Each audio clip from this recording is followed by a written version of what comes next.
Bismillahirrahmanirrahim. Assalamualaikum warahmatullahi wabarakatuh. Walhamdulillahi hamdan katsiran thayyiban mubarakan fih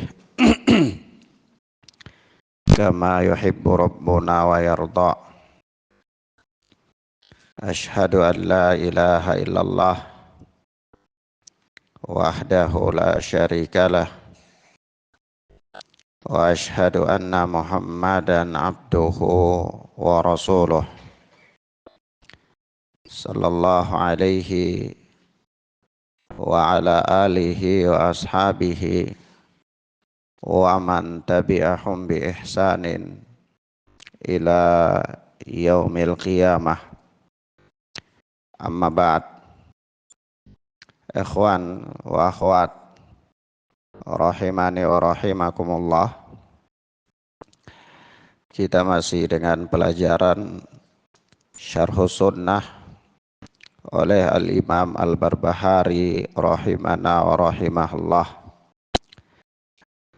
Ikhwan, sebelum kita lanjutkan pada ucapan Al-Imam Al-Barbahari berikutnya, ada hal penting yang perlu ana ralat, yaitu ketergelinciran daripada ucapan atau ketergelinciran daripada lisan, di mana pada pertemuan kemarin ana sampaikan bahwa silsilatul dahab itu dari Malik, dari A'mash, dari Ibnu Umar.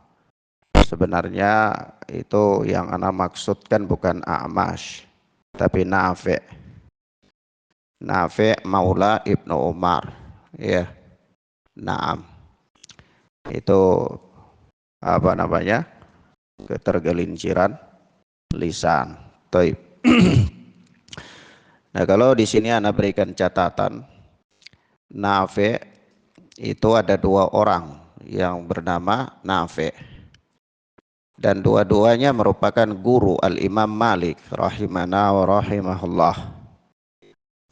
Tetapi yang dimaksudkan oleh para ulama ahlul hadis tentang silsilatul dahab dari Imam Malik, yang dimaksudkan Nafi' itu adalah Nafi' maula Ibnu Umar, mantan budaknya Ibnu Umar.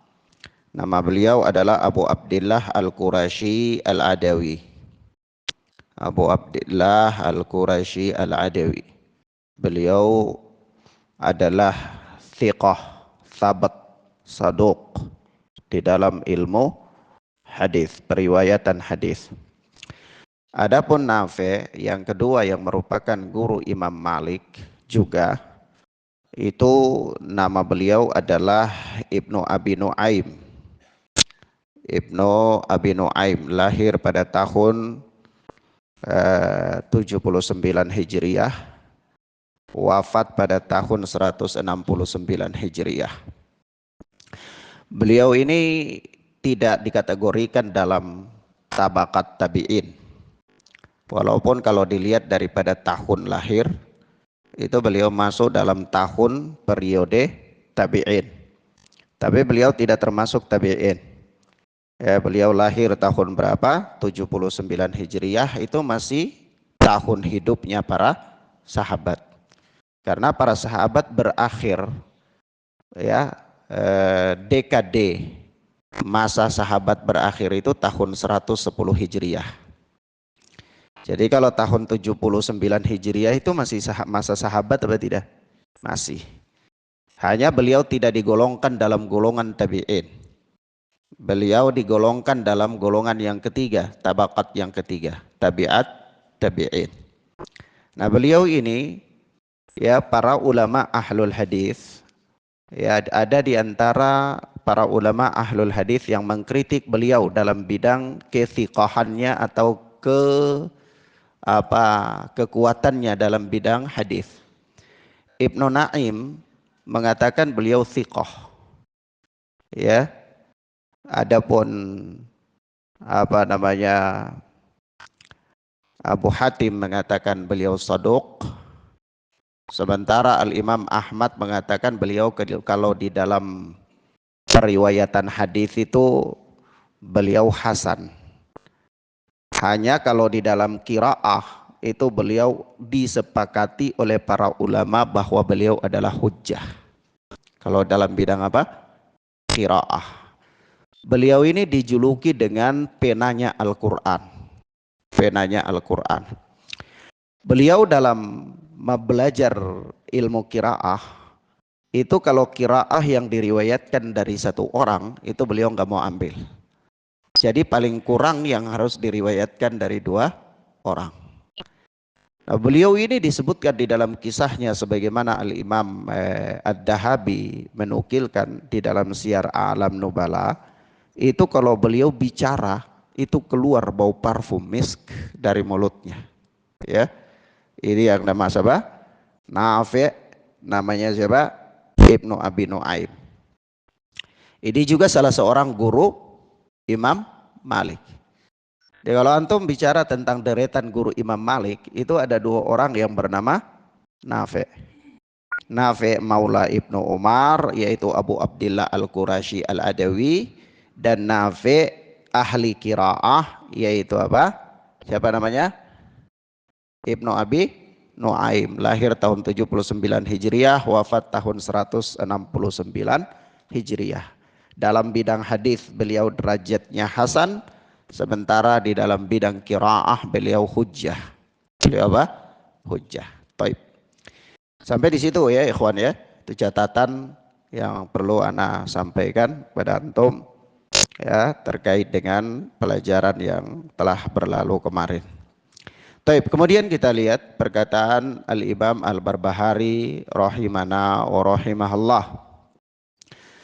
Kata beliau, wa'lam rahimakallah anna man qala fi dinillahi bi ra'yihi wa qiyasihi wa ta'wilihi min ghairi hujjatin minas sunnati wal jamaah faqad qala 'ala Allahi ma la ya'lam wa man qala 'ala Allahi ma la ya'lam fa huwa minal mukallifin.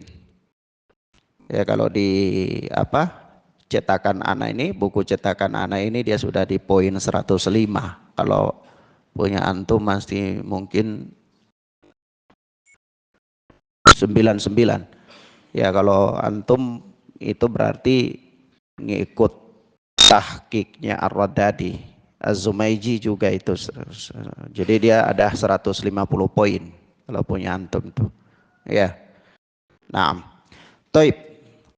Nah, ini kata Al-Imam Al-Barbahari rahimana wa rahimahullah, anna man qala fi dinillahi bi ra'yihi wa qiyasihi, bahwa barang siapa yang berbicara tentang agama Allah bi ra'yihi wa qiyasihi, dengan ra'yunya dan qiyasnya, wa ta'wilihi, dan dengan ta'wilnya, min ghairi hujjatin minas sunnati wal jamaah, tanpa hujjah dari sunnah dan al jamaah, faqad qala 'alallahi ma la ya'lam, maka sungguh orang ini telah berbicara tentang Allah dengan sesuatu yang tidak dia ketahui. Wa man qala 'alallah ma la ya'lam fahuwa minal mukallafin.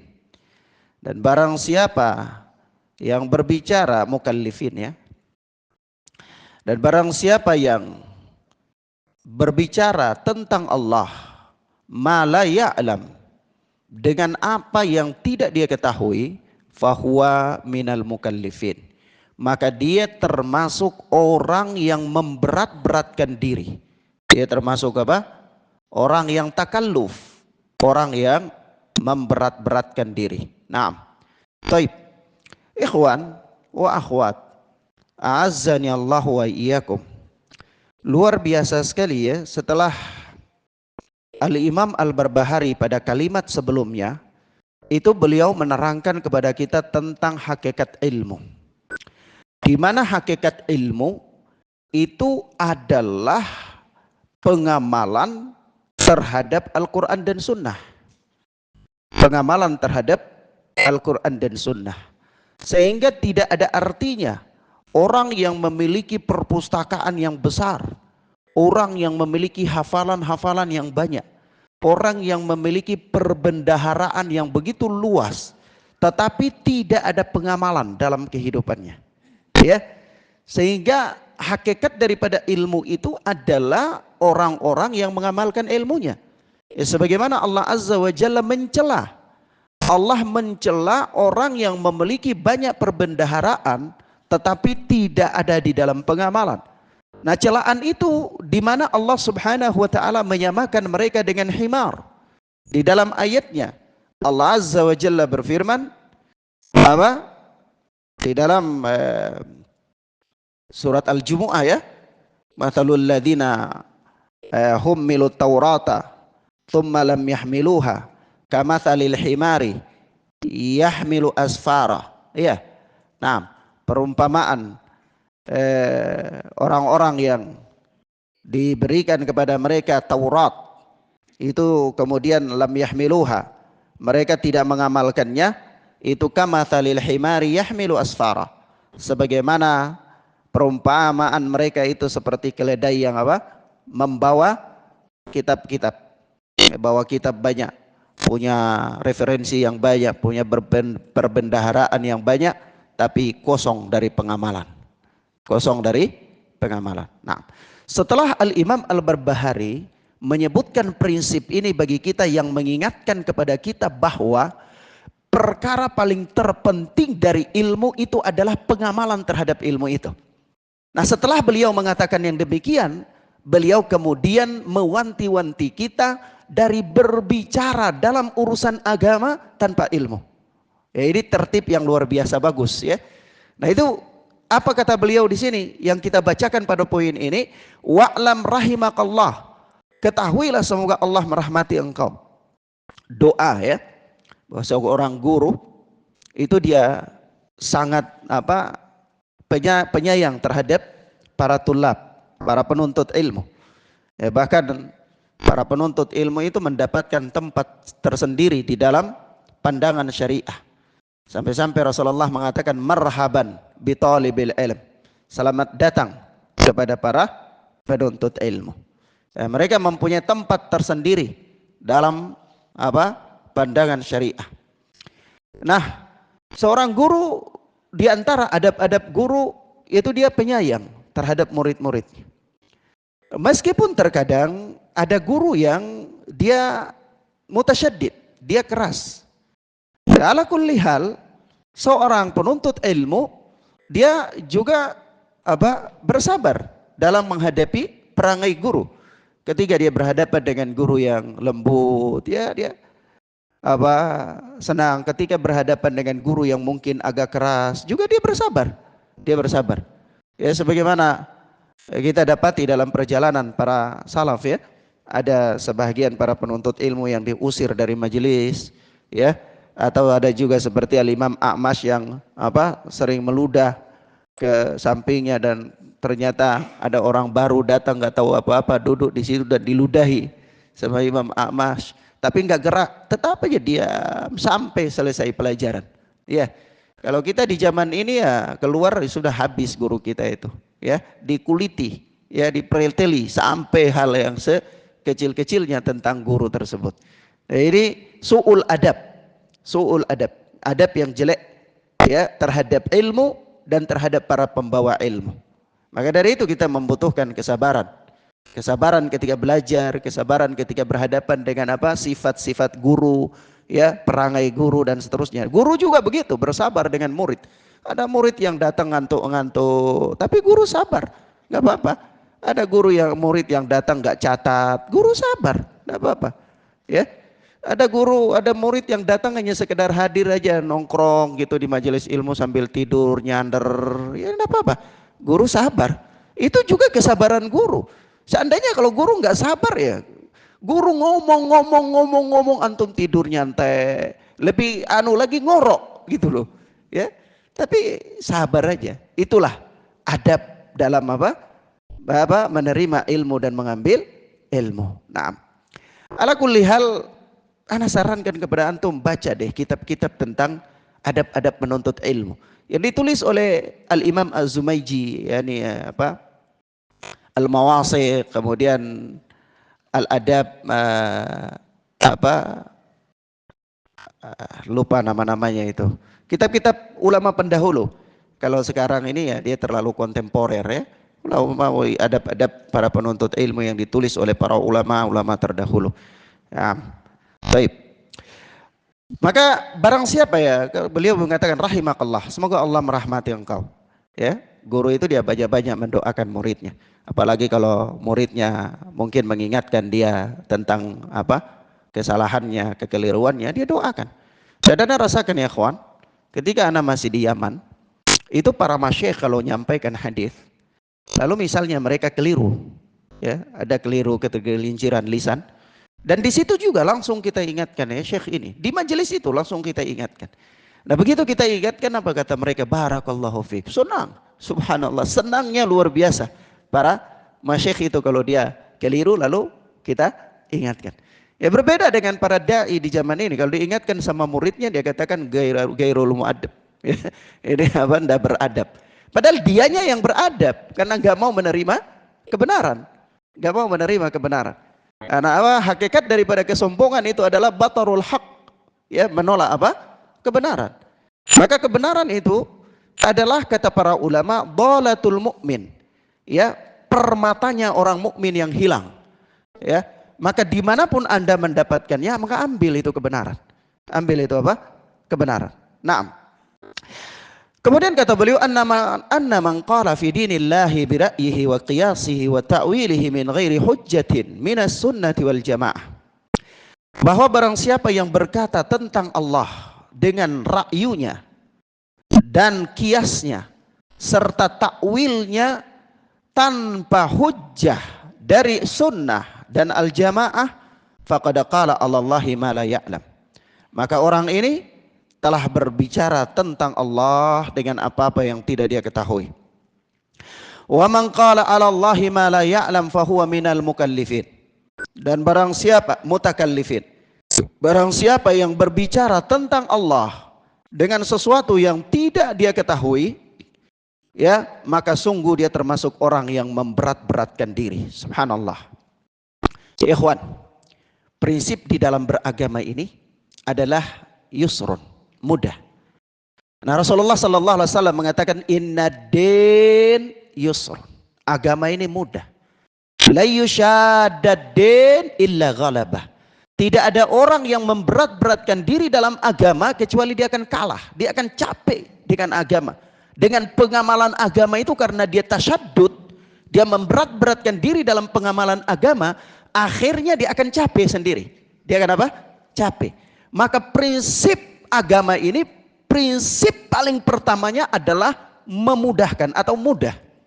Sebab itu tidaklah antum dapati dalam satu keterangan syariat yang di sana ada kesulitan, pasti Allah memberikan di situ kemudahan. Pasti Allah memberikan kemudahan. Kenapa? Karena prinsip agama itu sendiri adalah kemudahan. Ya, yaitu apa? Yuridu bikumul yusra wa ma yuridu bikumul usra. Allah menginginkan dari kalian itu kemudahan, kepada kalian kemudahan, dan Allah tidak menginginkan kesulitan untuk kalian. Kita lihat ketika orang dia apa, Allah mewajibkan puasa Ramadan, maka puasa Ramadan itu wajib. Namun ketika ada masyakkah pada diri seseorang karena dia safar atau karena dia sakit, maka Allah menggugurkan kewajiban ini dari dia, memberikan dia rukhsah, ya, untuk tidak apa? Berpuasa. Begitu juga ketika sholat dalam keadaan berdiri, di dalam sholat wajib itu rukun. Kenapa anak katakan sholat wajib? Kalau sholat sunnah berdiri rukun apa bukan? Bukan. Ya, kalau sholat wajib itu apa? Berdiri rukun. Ketika berdiri dalam sholat wajib itu rukun, lalu ada masyakkah, ada kesulitan, maka Allah berikan di situ kemudahan. Dia boleh sholat dengan duduk, ya. Kalau dia kesulitan duduk, dia boleh berbaring, ya, dan seterusnya. Begitu pula sholat 4 rakaat, ya, secara tamam bagi orang yang mukim, dan itu asalnya sholat. Tetapi begitu dia bersafar, Salat 4 rakaat ini ada kesulitan bagi dia, maka Allah Subhanahu wa taala meringankan kepadanya untuk apa? Qasar. Ya, begitu juga Allah memberikan keringanan kepadanya untuk jamak, ya, dan seterusnya. Maka kita katakan, tidaklah antum dapati dalam keterangan syariat ini satu perkara yang ada padanya kesulitan, melainkan pasti di sana Allah memberikan kemudahan. Pasti di sana apa? Allah memberikan kemudahan. Kalau prinsipnya seperti ini, maka dari itu tidak boleh cari-cari kesusahan. Lah Allah memberikan kemudahan kepada yang susah, loh ini kita yang mudah cari susah. Paham ikhwan? Yang mudah cari susah. Maka ini tidak boleh. Ini tidak boleh. Taib, ini perkara yang pertama. Nanti selanjutnya Imam Al-Barbahari pun menyebutkannya. Yang berikut kita katakan di sini, Imam Al-Barbahari memperingatkan kita dari berbicara tentang agama dengan ra'yu. Dengan ra'yu. Ini yang pertama. Yang kedua dengan kias yang batil. Kias yang batil. Dengan apa? Kias yang batil. Nah, kias itu sudah ana sebutkan rukun-rukun kias. Apa saja rukun kias? Al-aslu, kemudian al-far'u, kemudian al-hukmu, al-illah. Taib, barakallahu fikum. Yang keempat al-illah. Illah itu sendiri ada dua ya. Ada illah yang apa namanya mansusah, illah yang disebutkan secara tekstual di dalam nas. Ada illah yang mustambatah, illah yang menjadi apa pendalilan gitu. Paham ya? Nah, tapi ini antum nanti belajar kawaid lah. Baik. Tapi ana ingin katakan di sini bahwa ketika seseorang melakukan kias yang tidak memenuhi rukun kias, maka itu adalah kias yang fasid, kias yang rusak. Nah, kias yang dimaksudkan oleh Al-Imam Al-Barbahari di sini adalah kias yang rusak. Itu yang paling jelas, paling nampak. Berbicara tentang agama dengan kias yang rusak itu adalah sumber kesesatan. Ini yang paling pertama. Yang kedua, itu Imam Al-Barbahari bisa jadi memperingatkan kita dari kias secara umum, yaitu di dalam permasalahan akidah. Iya. Karena dalam permasalahan akidah tidak menerima kias. Tidak menerima apa? Kias. Taib. Kemudian takwil. Takwil itu kalau kita bahasakan apa ya? Sarful lafzi an dhahirihi. Yaitu kita memalingkan lafaz dari konteksnya. Jadi kalau misalnya lafaz ada berbicara tentang tangan, kita palingkan maksudnya kekuasaan. Nah, itu namanya takwil. Iya, baik. Misalnya ada orang dia apa minum, kita katakan oh bukan, itu dia menguap. Ya, kita palingkan dia dari apa? Lafadznya. Itu namanya takwil. Nah, barang siapa yang berbicara dengan agama, pijakannya adalah ra'yu, kias, kemudian terutama dalam masalah akidah, karena ini pembahasan akidah ya. Kemudian apa namanya? Takwil tanpa hujjah dari Al-Quran, As-Sunnah dan Al-Jamaah, maka sungguh dia telah berbicara tentang Allah dengan tanpa ilmu. Berbicara tentang Allah tanpa ilmu ya ikhwan, ini lebih besar dosanya dari kesyirikan. Lebih besar dosanya dari kesyirikan. Kenapa ya Ustaz?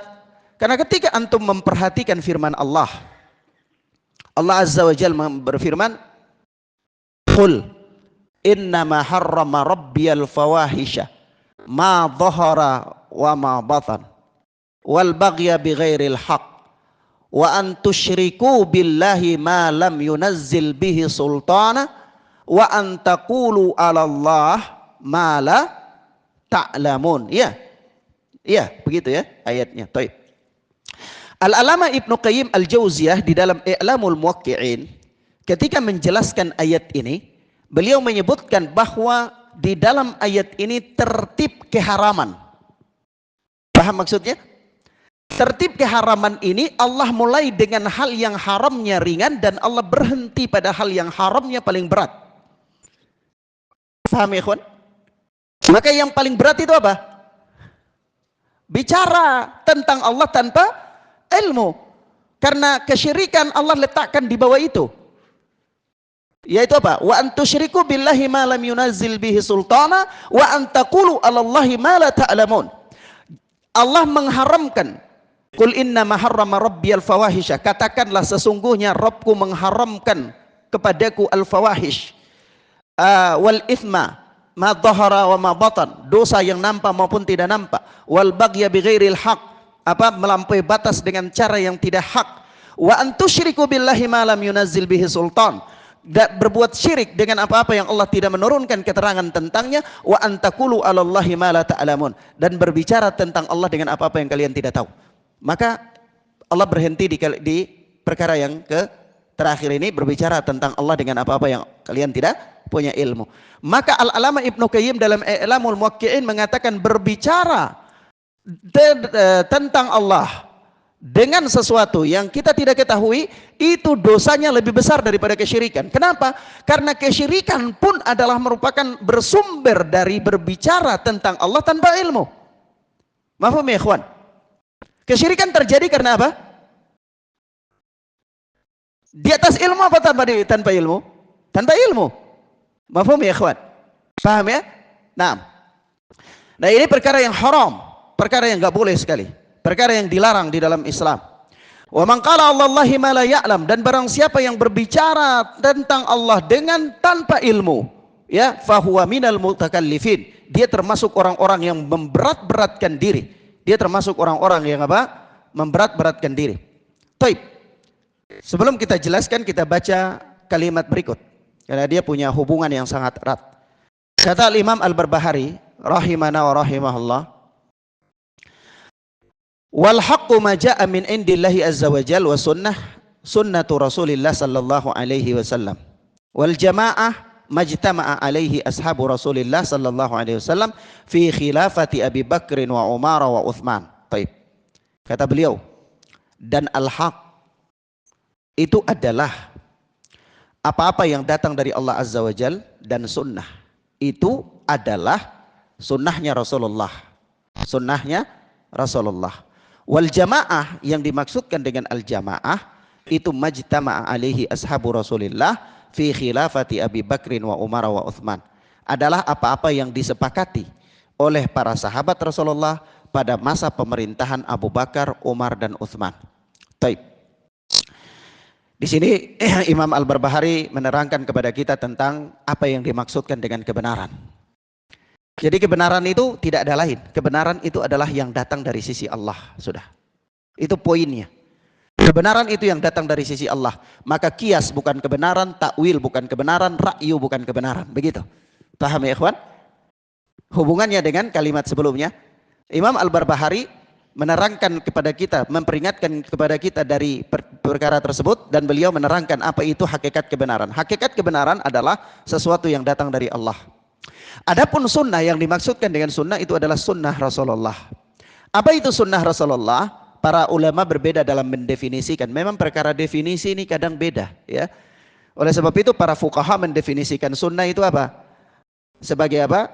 Al-mustahab alladhi yuthabu fa'iluhu wala yu'aqabu tarikuhu, yaitu perkara yang disukai, yang pelakunya dapat pahala kalau melakukannya, dan tidak berdosa kalau tidak melakukannya. Itu menurut para fuqaha. Tetapi kalau mana menurut ulama ahlul hadis, yang dimaksudkan adalah apa? Ma thabata anin Nabi sallallahu alaihi wasallam, perkara yang sahih yang datang dari Nabi, apakah dia itu qaul, fi'il ataupun takrir. Ini antum murojaah bab-bab awal, ya. Taib. Adapun sunnah secara bahasa, itu para ulama mengatakan at-tariqah, jalan. At-tariqah. Sunnah secara bahasa itu apa? At-tariqah. Jadi antum bisa murojaah pelajaran yang lalu. Wal jamaah, adapun al jamaah adalah, perhatikan, kalau dari awal kita selalu berbicara tentang al jamaah, al jamaah, al jamaah, ketika kita bicara tentang kebenaran maka pasti dihubungkan dengan al jamaah, ya. Maka begitu juga kalau kita bicara tentang Al-Quran Sunnah, maka juga pasti ada al jamaah. Maka al jamaah itu adalah majtama'a alaihi ashabu Rasulillah sallallahu alaihi wasallam, apa-apa yang para sahabat bersepakat di atasnya, atau kesepakatan para sahabat di atasnya, yaitu sahabat yang mana? Masa pemerintahan Abu Bakar, Umar, Uthman. Kenapa? Pada masa ini belum ada perpecahan di dalam umat Islam. Ya ikhwan, belum ada apa? Perpecahan di dalam umat Islam. Nanti pada masa pemerintahan Ali bin Abi Thalib atau akhir dari masa pemerintahan Utsman, kemudian terjadilah ikhtilaf.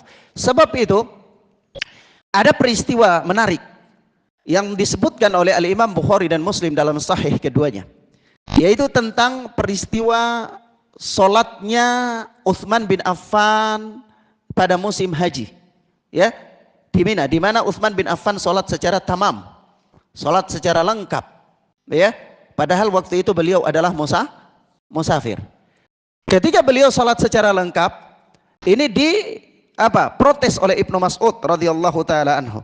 Ibnu Mas'ud mengatakan bahwa Rasulullah, Abu Bakar, Umar dan Anda pada awal-awal masa pemerintahan itu sholat di sini semuanya kasar. Ya. Kenapa di sini sholatnya secara lengkap? Diprotes sama Ibnu Mas'ud radhiyallahu taala anhu. Tapi Utsman bin Affan tetap saja sholat secara tamam. Pertimbangannya adalah umat Islam sudah semakin banyak datang dari kampung-kampung. Nah, kalau hari ini saya sholat itu lengkap, takutnya orang-orang yang baru datang, kalau saya sholatnya kasar, takutnya orang-orang yang baru datang mengira bahwa sholat itu cuman 2 rakaat. Jadi nanti mereka kalau pulang ke kampungnya bisa jadi mereka sholat cuman 2 rakaat. Nah, ini kekhawatirannya. Maka Utsman bin Affan sholat secara tamam di situ. Nah, ketika itu Ibnu Mas'ud sholat di belakang Utsman bin Affan apa tidak? Ibnu Mas'ud yang protes Utsman bin Affan itu sholat di belakang Utsman bin Affan apa enggak? Sholat. Begitu Ibnu Mas'ud sholat, itu sahabat mengatakan, murid-murid Ibnu Mas'ud mengatakan, ya Ibnu Mas'ud, antum udah sepakat sama Amirul Mukminin, antum protes, kenapa antum sholat di belakangnya? Apa kata beliau? Ikhtilafu syar. Perselisihan itu jelek, kata beliau radhiyallahu taala anhu. Nah ini, ikhwan harus camkan ini. Jangan ada masalah sedikit berselisih, sudah nggak mau tegur sapa, sudah nggak mau jadi makmum di belakangnya, sudah nggak mau hadir dalam majelis ilmu, sudah nggak mau ini, akhirnya apa? Sendiri menyendiri, lama-lama dimakan sama serigala. Dimakan sama apa? Serigala. Karena serigala lebih suka dengan orang yang sendiri. Dan provokasi syaitan paling terbesar itu memisahkan orang dari jamaah, memisahkan dia dari jamaah. Bagaimana orang itu bisa berpisah dari jamaah? Buatkan dia kegelisahan, buatkan dia ketidakenakan di hatinya.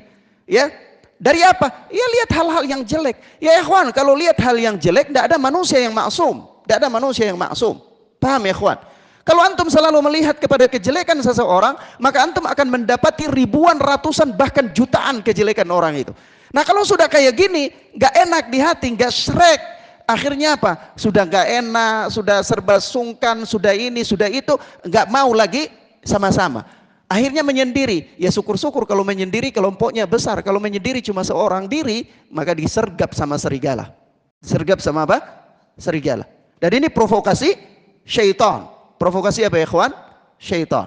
Nah, maka ikhwan fiddin azzani Allah wa iyyakum, itulah yang dimaksudkan dengan al-jamaah dan orang-orang yang mengikuti mereka. Jadi pokok al-jamaah itu pertama adalah apa? Hal-hal yang disepakati oleh 3 generasi dari kalangan para sahabat, yaitu kepemimpinan Abu Bakar, Umar, dan Utsman. Itu pokoknya. Paham ya ikhwan? Itu pokoknya. Nanti setelah itu kemudian ada perselisihan-perselisihan. Nah, perselisihan-perselisihan itu kita harus kembali kepada yang lebih kuat. Paham ya ikhwan? Perselisihan itu kita kembali kepada yang lebih kuat. Seperti apa? Perselisihan antara Ibnu Mas'ud, Ibnu Umar dengan Ibnu Abbas. 2 sahabat yang mulia, alim semua-semua. Ya. Ibnu Mas'ud alim, Ibnu Umar alim lagi. Ya. Ibnu Umar itu bahkan kalau jalan di suatu tempat, dia tahu bahwa Rasulullah pernah buang hajat di situ, buang air kecil di situ, dia singgah di situ, paksa buang hajat. Ya. Supaya untuk mengikuti Rasulullah sallallahu alaihi wasallam. Dia pakai terompa yang dipakai oleh Rasulullah. Saya berikan, ya Ibnu Umar, antum tetap pakai seperti ini. Ya, saya melihat Rasulullah pakai seperti ini. Padahal ini perkara-perkara mubah. Iya, perkara-perkara mubah. Itu Ibnu Mas'ud dan Ibnu Umar itu sepakat tentang satu pendapat yang menyelisihi Ibnu Abbas. Yaitu apa? Idza lamastumun nisaa falam tajidul ma'a fatayammamu. Kalau kalian menyentuh wanita dan tidak mendapatkan air maka bertayamum. Ibnu Umar dan Ibnu Mas'ud berpendapat menyentuh wanita membatalkan wudu. Membatalkan apa? Wudu. Ibnu Abbas berpendapat tidak membatalkan wudu. Nah ini ikhtilaf sahabat, alim sama-sama. Mana yang antum pakai? Dalam penafsiran Al-Quran, antum pakai pendapatnya Ibnu Abbas. Kenapa? Ibnu Abbas ahli tafsirnya Al-Quran dari kalangan sahabat. Dan doanya Rasulullah kepadanya tentang Al-Quran. Paham? Di samping itu baru antum lihat nas-nas yang lain. Ternyata nas mengatakan Ibnu Abbas berada di atas kebenaran. Iya. Nah ini sudah terjadi ikhtilaf. Kalau sudah terjadi ikhtilaf, kembali kepada yang dikuatkan oleh nas. Kalau kembali kepada yang dikuatkan oleh nas, itulah al-jamaah. Paham ya ikhwan? Mafhum sampai di situ? Taib. Adapun berkaitan dengan ta'ammuk, berlebih-lebihan, memaksa-maksakan diri, insyaallah taala kita sampaikan pada poin yang berikutnya. Memang waktu ini kadang-kadang cepat sekali. Nah, wallahu a'lam bissawab ikhwan. Wa sallallahu ala nabiyina Muhammad wa ala alihi wa sahbihi wasallam. Subhanakallahumma bihamdika asyhadu an la ilaha illa anta astaghfiruka wa atubu ilaik. Wassalamualaikum warahmatullahi wabarakatuh.